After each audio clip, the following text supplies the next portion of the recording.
Welcome, welcome to another episode of Hoop and Sports Talk for Days. I go by the name of Omar, also go by the name of O Izzy. So just call me O Izzy. Oh man, we're back in live effect, full effect. Dallas, Texas is in the building. Uh, so it's been about a week or two since we've chopped it up. I think the last time I got on here was when Luka, the Don Doncic, got traded from the Mavs to the Lakers, which was shocking in itself. Crazy to hear that. That was a great day. We were hyped. Lakers fans were. Mavs fans obviously not so excited. Since then, Anthony Davis has went down. Got a abductor injury. Gonna be out at least probably they say 2 more weeks. And the Mavs, as far as the Mavs, they've been decimated by injuries. Derek Lively's out. Gafford is out. Anthony Davis is out. Powell, who's not their best player, but he's out too. So that's four of their big men that's out. And they're heading into a matchup with the Lakers today. First game for Luka to play against his former team. He'll be playing against Kyrie, Jason Kidd, Nico Harrison will probably be there. It's not going to be as amped as the April 9th matchup versus the Mavs at Dallas, but it's still going to be one of them games tonight on TNT where if I was a sports fan, I would definitely tune in, which I am, but I'm saying even a casual should probably tune into this game because it's going to be lit. And like I said, Luka's got a lot of payback that he wants to give for that trade. And, obviously the Mavs are going to be playing hard too because, they feel like they got to do that, show up. But as far as the Lakers, Luka showed out. The last game they played was against Denver Nuggets. Luka had 32 points, 10 rebounds, 7 assists. His best game as a Laker. Him and LeBron complemented each other well. Braun running, up and down the court, catching lobs from Luka. Luka getting double teamed, finding Braun, also finding the shooters. Austin Reeves had like 21, 23. I mean, that's a good trio right there. When you're talking about LeBron, Luka, and Austin Reeves, you probably got the best three players as far as a trio right now. So hopefully they could keep that going. LeBron's been averaging 29 points in his last 10 games. So he's definitely been picking it up as far as that. And Luka's, got to be Luka. I think the main thing is let Luka cook. Let him be the main. Let him facilitate the offense. Run the offense through him. That way he can get people open like Dorian Finney-Smith, Vanderbilt. Who else? We're talking about like Goodwin, who's been a great addition for the Lakers. People like that. So, yeah.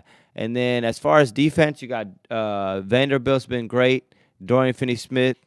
They picked up Jokic full court. So, definitely, made them tired. And to be honest, you got to give a major, major shout-out to J.J. Redick because J.J. Redick been really coaching his ass off. I'm not going to lie. Lakers are at 34-21. They could, slide into that third seed. They're like pretty much a game back from being the third seed. Last year, we were just barely in the play-in. So I think J.J. Redick deserves a lot of credit, and I think he said something about he didn't sleep for 2 nights preparing for the Denver game. I never heard of that from Darvin Ham. I'm not going to lie. Never heard of that from Darvin Ham. Look, 2 nights of sleep. You know what I'm saying? That shows me his preparation is major. So definitely shout out to J.J. Redick. Like I said, they tired out Jokic. Jamal Murray still scored. But it's a good sign, especially from a team that's been dominating the Lakers in the Denver Nuggets, to go out there and get a really good win on the road. We'll see what they do against Dallas today and go from there. As far as some other topics in the NBA, I've been seeing Joel Embiid. This is talking about an MVP last season. We're talking about a player who scored at will. He's been struggling. I don't know what's going on. His injury, his knee, they're saying they might shut it down. They might not shut it down. I think just shut it down because the Sixers have been nothing but trash. Paul George has not worked out. Embiid is not working out. He's playing on one knee ever since he went to the Olympics. He shouldn't have probably went to the Olympics. And the only player on that team that's, going to guarantee you buckets is Dallas, Texas' own Tyrese Maxey. But what a disappointment in the Sixers. I mean, for real talk, because they're like at the bottom of the East, and people had them projected at being like the top 3-2 team in the East. So, bro, I cannot believe how far the Sixers fell off. Yesterday, they were down almost 40 points to the Chicago Bulls. We're talking about another team that's not even good, a trash team. The Bulls are not good, and when you lose by 40 to the Bulls, I ain't gonna lie, like, you got to pack it up. You got to pack it up. You got to try to see if you could trade Embiid. You got to try to see if you can get off that contract by Paul George. But they lost 142 to 110. If my math serves me correct, that is 32 points. It's a 32-point loss to the Chicago Bulls. So that's a sorry loss right there. I'm not going to lie. I don't know what they got to shut Embiid down for the season. If he's going to come back next year, they got to make sure he's fully healthy. Don't bring him back on the way he's brought back. And see if you can get off that Paul George contract somehow, even though that's going to be virtually impossible because he got paid almost $200 million for 4 years. That's crazy.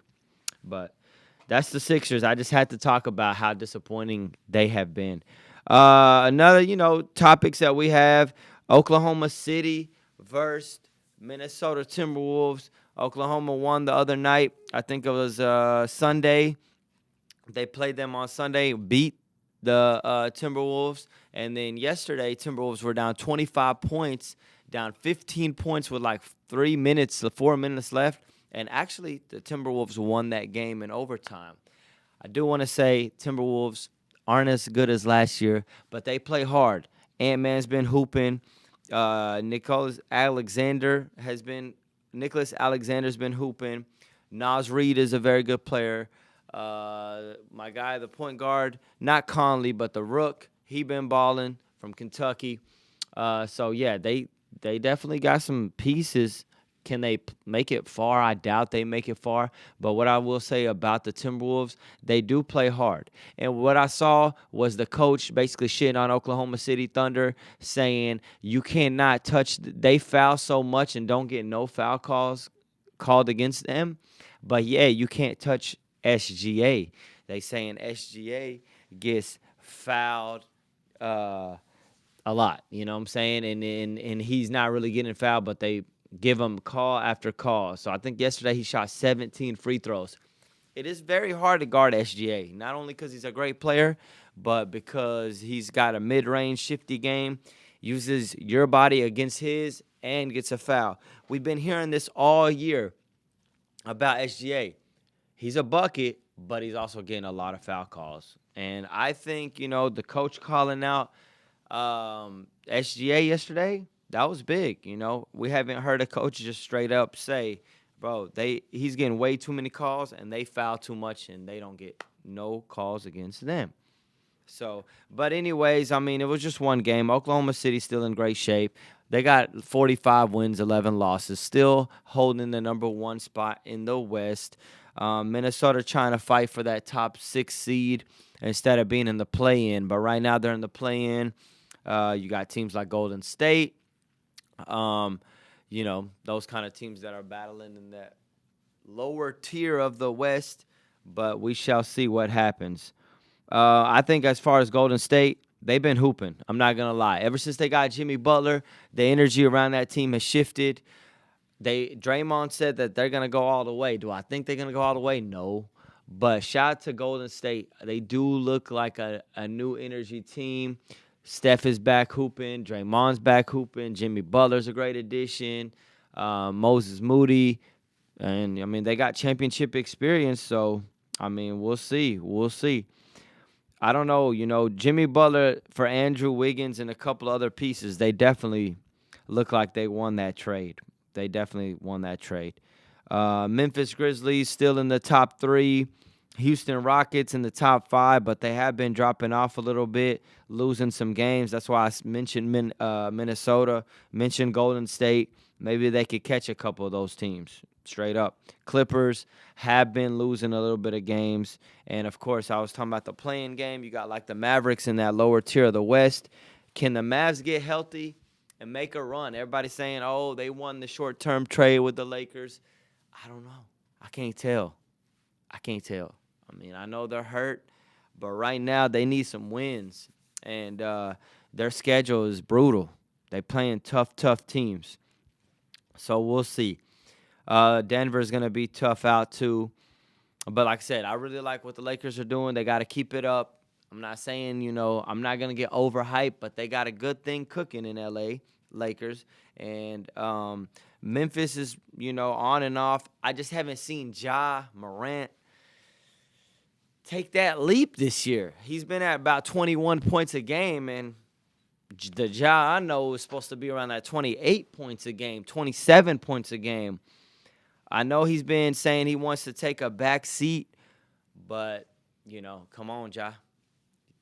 Let's see what pick it up a little bit. I'm not seeing the same energy from Ja.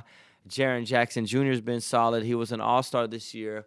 They got Desmond Bane, Jaden Wells, the rookie, could be rookie of the year. So they got a lot of potential on that team. They're a very feisty team, but us Lakers, we ain't worried about what they talking about. Shifting gears in the East, you got Boston Celtics still dominating. The Celtics are tough, man. They shoot the most threes in the NBA. They make the most threes in the NBA. Tatum. He's not really dropped off. I think he's still hooping. Jaylen Brown, obviously, all-star, so you got to give him his respect. And then the role players have been great. I think like Peyton Pritchard is a candidate for Sixth Man of the Year. I would say he probably is the Sixth Man of the Year, Peyton Pritchard from the Celtics. So, obviously, they got a really good team, man. I mean, they still got Drew Holiday. You still got Porzingis. I think Porzingis is probably playing some of the best basketball of his career right now, and nobody's really mentioning it. So, Porzingis is tough. I mean, that's a team that's very, very, very dangerous. Obviously, I'm not really telling you nothing crazy. They won the championship last year. But still, shout out to them. Cavaliers. Are the Cavaliers legit? It's the question everybody wants to know. Are they really, really good or are they not? I think they are legit. I just think that Donovan Mitchell got to take that, he got to take that real step where he's like top 5 in the NBA for them to make it to the NBA Finals.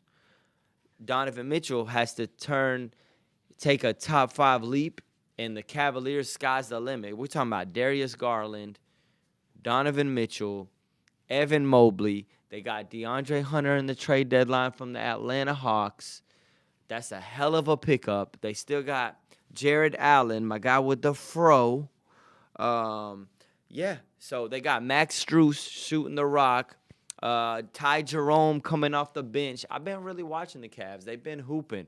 Can they beat the Celtics? Oof, like I said, the only way for them to beat the Celtics, Donovan Mitchell has to be undeniably the best player on the floor when they hit the floor against the Celtics, meaning he's got to be better than Jason Tatum, meaning he's got to be better than Jaylen Brown. So, he's about 26 points a clip.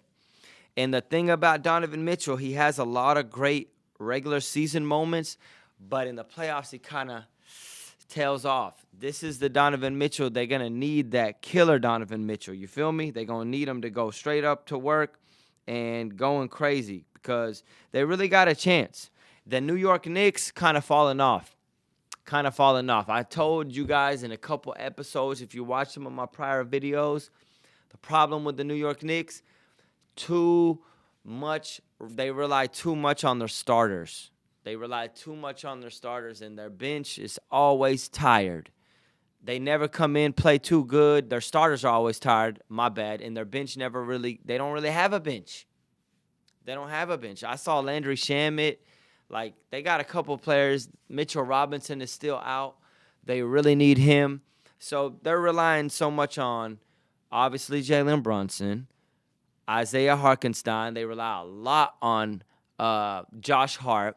OG Anunoby has been out. And when you got a player like that who's a big piece on their team, that's why I say one of their starters is out, they take a drop. I think the Cavaliers tagged them. Celtics tagged them. And these are supposed to be teams you're competing with in the Eastern Conference. Tom Thibodeau, I told you, you got to get a bench and you got to start playing. Like, Josh Hart can't be playing 37, 38, 39 minutes. Same with Jalen Brunson. Damn near playing 40 minutes. You got to limit that so they can be fresh in the postseason. And this is the problem with the New York Knicks. Too much top heavy. They top heavy as shit. This is the issue that they have. So can they beat the Cavs? They could beat them. Can they beat the Celtics? No. But I think right now I got to put the Cavs ahead of the Knicks, and I got to put the Celtics ahead of the Knicks. And fuck around and find out, Milwaukee Bucks, who we have not been mentioning too much. Giannis is still the best player on the floor at any given moment. Dame Dollar could play in one of the best seasons he's had. Damian Lillard's been a great addition. I mean, obviously he's hooping, shooting the three at a high clip. And they did get Kyle Kuzma at the trade deadline from the Wizards. So, obviously, he's been kind of helping them out. And they're playing good ball. Shout out to them. Another team flying under the radar a little bit is the Indiana Pacers. Do I think Indiana Pacers got what it takes to beat the Celtics? No. Do I think they got what it takes to beat the Cavs? Probably not. And even the Knicks, I think, might can get at them. But Halliburton's finally came to life again. They still got Toppin. They got Miles Turner. So, yeah, they have some good pieces on that team. And I don't know. I mean, Rick Carlisle coaches them well. So we got to see. Unfortunate news in the NBA. We got that Victor Wembanyama's out for the season. And the Spurs were trying to make a run into that playoffs. Right now they're in that play-in bracket. Wemby's one of them ones that, as far as NBA fans, we definitely want to see him play. They say he got a blood clot in his shoulder, and they shut him down for the rest of the season. Now we're dealing with health issues. When we're dealing with this type of stuff, you're not dealing with like, oh, he's got an ankle problem. Oh, he's got a knee problem. This is a bigger than that deal. And this is an issue that Chris Bosh had early in his career. Well, actually kind of mid to late career, not early in his career. And it actually made him retire. It actually made Chris Bosh retire. So does that mean – I would never wish that on Wemby. He's so young that I know he'll be back. Speedy recovery to Wemby. But damn, bro. I mean, you don't want to have an injury that shut down a player that got your similar stat. Like, he's slim, tall, just like Wemby. Wemby's obviously taller, 7'3", but Chris Bosh was hooping, and he had to shut it down because that blood clot on the shoulder, I'm not no doctor, but it could, get into the heart area, get into an area where you cannot play basketball no more. I would never want that on Wemby. I think Wemby's going to be back next year, healthy and better than ever. I'm glad they caught it early so they could work on that for Wemby. But that's just unfortunate news because they really had a chance with De'Aaron Fox coming from the Spurs. So, Wemby, speedy recovery. I'm a little bit moving around today, but, if you're watching the YouTube live, just stay on pace with your boy, or even if you watch it later, because I got to go back and give credit to a team that I have not gave credit to in the Eastern Conference that is in my notes that I got to mention because they on an 8-game win streak. Detroit basketball. What a surprise from the Pistons. 32-26, led by Cade Cunningham team. They got Jalen Duran, Tim Hardaway Jr., but obviously the head of the snake starts and ends with Cade Cunningham coming into all-star form, which he was an all-star this year, but coming in that top 15, role in the NBA. And Detroit were ass last year, bro. The Pistons were ass last year. So you got to give them a lot of credit for the pace that they're on and how they've been moving. 32-26 is an incredible record for the Pistons. I mean, for the Pistons, if you told me they'd be 32-26, I never would have imagined it. I never would have imagined that, bro. So, first of all, I think their coach is J.D. Bickerstaff, the one that used to coach the Cavaliers. Yeah, pretty sure he coached the Cavaliers last year. Shout out to him, and he's doing an excellent job with the Pistons. Yeah, like I said, they got Jalen Duran, Malik Beasley shooting the lights out. Damn, Malik Beasley with the Lakers, bro. You couldn't hit it. You couldn't freaking shoot a rock in an ocean. Now you number one in the East at shooting. Pretty much number one in the NBA at shooting the three ball. That's crazy work. But shout out to Malik Beasley, Tim Hardaway Jr., who they threw away. The Mavs threw him away. All of a sudden you go from bottom half, from thinking that you're going to be on the sorriest team to a team that is in the playoffs as we speak. This is a team that is in the playoffs as we speak. And they had lost Jaden Ivey in the beginning, like in the mid of the season. So, man, the Pistons, bro, obviously they got one of the Thompson twins, athleticism through the roof. And Cade Cunningham is averaging 25.8 points a game, 9.5 assists, and 6 rebounds. Damn, bro. He's averaging 26 points a game. Cade Cunningham. Bravo, brother. And bravo to the Pistons. Can they keep it up and get not be in a play-in, lock that top 5, top 6 seed? Looks like it. Looks like it. So I got to shout out to the Pistons, bro. I have to shout them out. Just a team that we never really thought was going to be this good. Shifting gears to the All-Star game. I didn't talk to y'all about the All-Star game. I brought up the All-Star game. What can we do about the All-Star game? Okay, so us fans, you could say that we're never happy.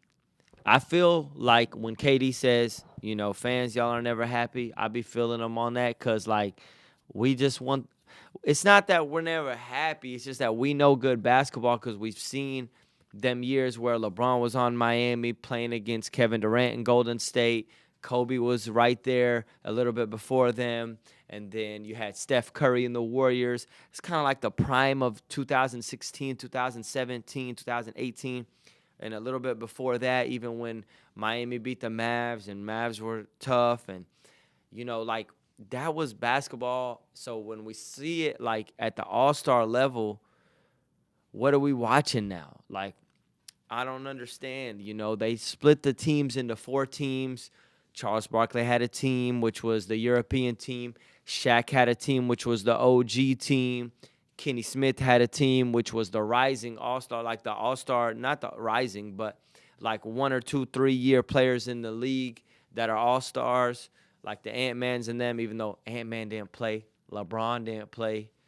And then you had Candace Parker bringing in a team that had brought a team, the rising team, that ain't even All-Star worthy. So one thing I will agree with is Draymond Green saying, bro, why are you guys bringing non-All-Stars into the All-Star game? I wholeheartedly agree with that statement. This is not a charity event.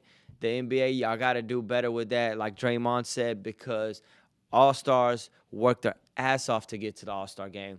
Like Cade Cunningham, 26 points a game this year. Nobody would have thought they'd be in the position they are. When you're talking about Kyrie Irving leading the Mavs still to a solid record even without Luka and all the injuries they had. So, obviously the Shea Alexanders, the Jokic's, the Giannis's, they're deserving, Steph Curry, the OG, and Braun. But, the product, let's talk about the game. Game was ass.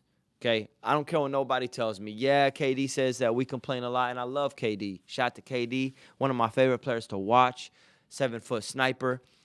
But this is not the game that we want to see. I think, okay, just go back to East and West and hope they play hard. One of the players got to set the foundation on playing hard. Maybe Jokic, you could see the tenacity. Maybe Giannis, you could see the tenacity, even though Giannis didn't even play in this All-Star game.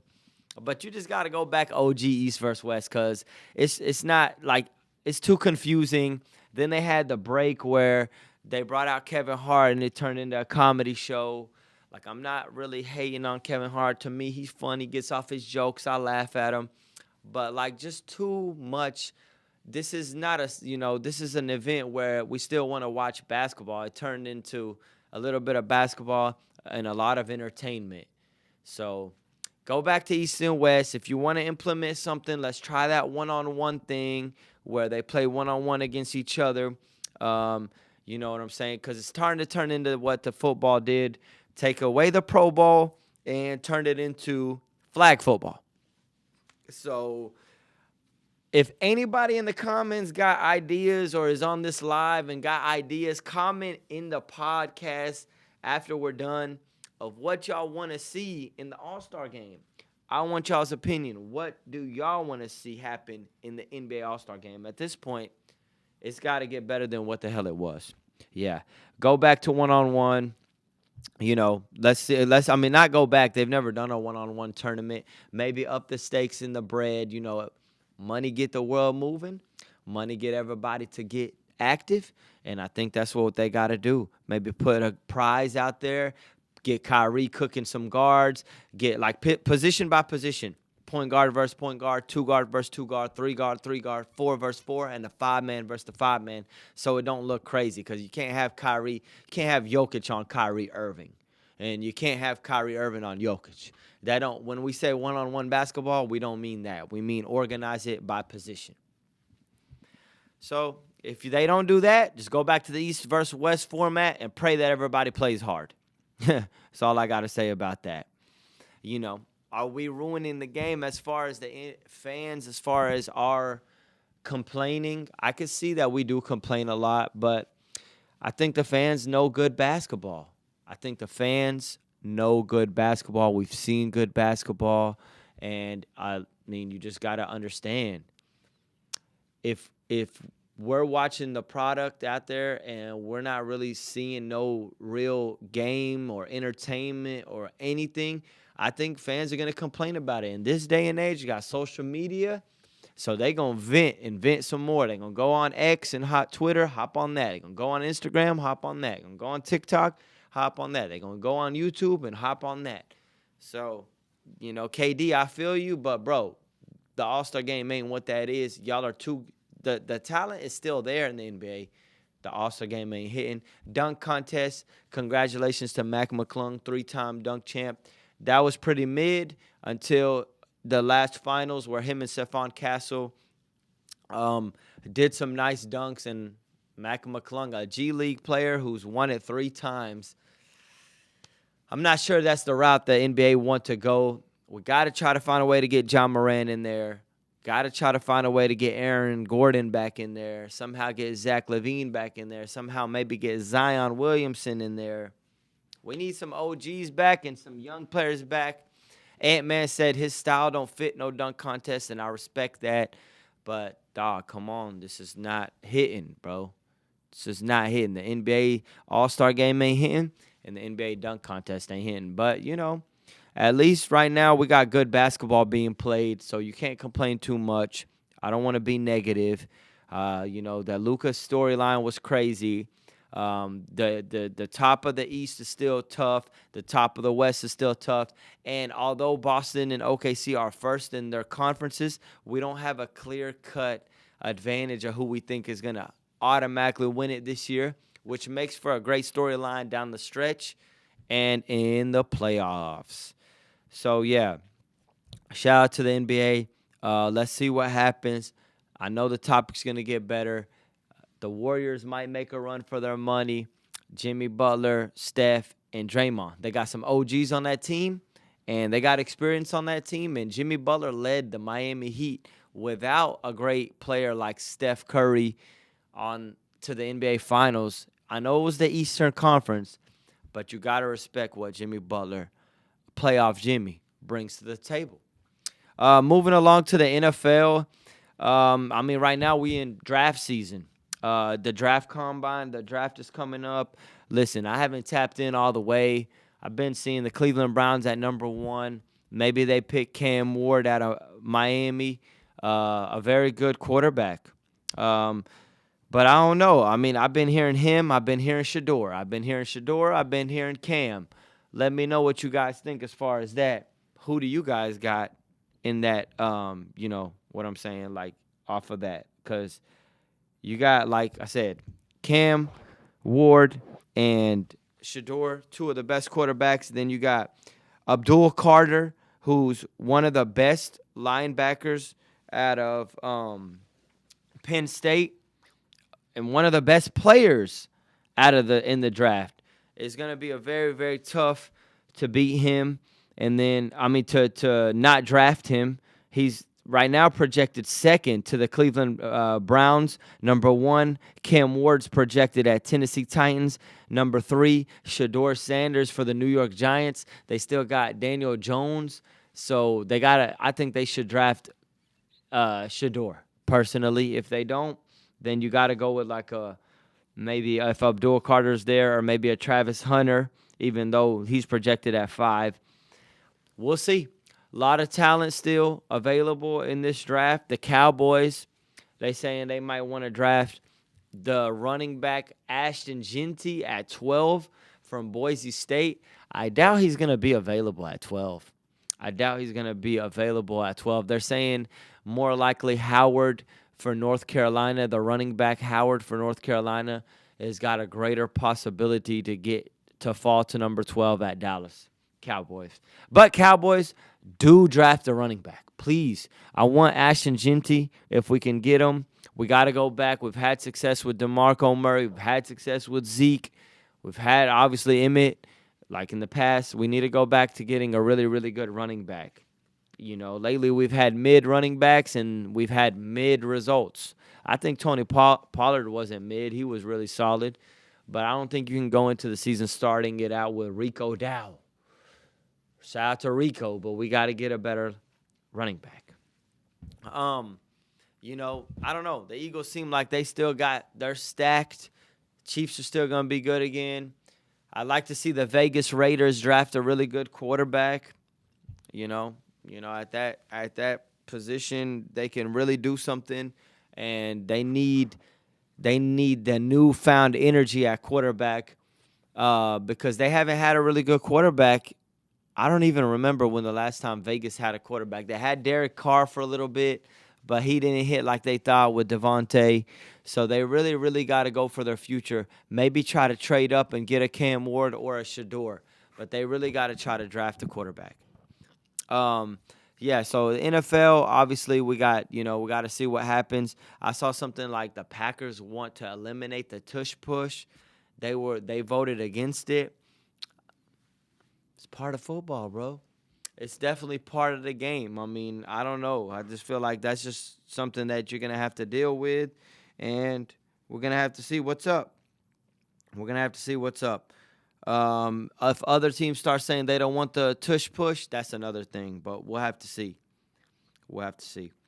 Moving along, so that's, the college basketball. Like I said, top 5 teams. I haven't really mentioned college basketball too much, but right now you got Auburn at number 1. They're the number 1 ranked team in men's basketball at 25-2. Bruce Pearl got them boys hooping. Number 2, you got the Duke Blue Devils at 24-3. Number 3, you got the Florida Gators at 24-3. Duke obviously led by Cooper Flagg. Got to mention Cooper Flagg if you mention the Duke team, because he's been, obviously some NBA players are trying to even tank to get Cooper Flagg because he's that good. Him and the Rutgers player, my bad, my guy right now, you ain't on here, but I know you are hooping, are top 2 in the NBA.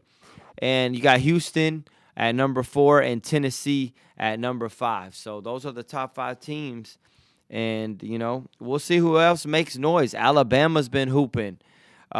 St. John's led by Rick Pitino. I've been seeing Rick Pitino really coach them boys up. St. John's went from irrelevant to relevant in 1 year or maybe 2 years, and that's what Rick Pitino does. He coaches very hard. He's an old school coach, but you need that. You need that still. That is still something that resonates with the youth. Now, you can't go crazy. Because them young boys will shut you down, and they don't want to hear none of that shit.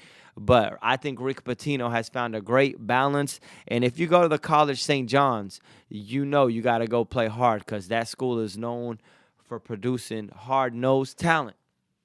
Michigan State at number 8, Iowa State at number 9, Texas Tech rounding the top 10, even though they took a loss yesterday to who did they lose to yesterday? I think they lost to Houston. Yeah, they lost to Houston.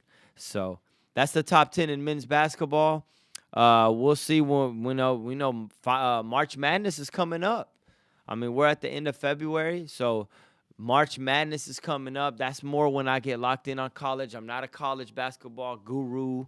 I'm more of an NBA guy, but, college basketball will be picking up March Madness, Final Four, all that good stuff will be coming around the corner. So, yeah, like I said, drop your comments as far as topics. When I hop on the YouTube Live, they really talk about top 10 all-time players in the NBA. That's a topic that I do see a lot. I'm going to always go top 3. I'm always go Michael Jordan, Kobe Bryant, because I seen what Kobe Bryant did with my own 2 eyes. RIP to the Black Mamba. LeBron at 3. I know. LeBron fans is going to go crazy for me to put Bron at 3. But that's just where I got him. I'm sorry.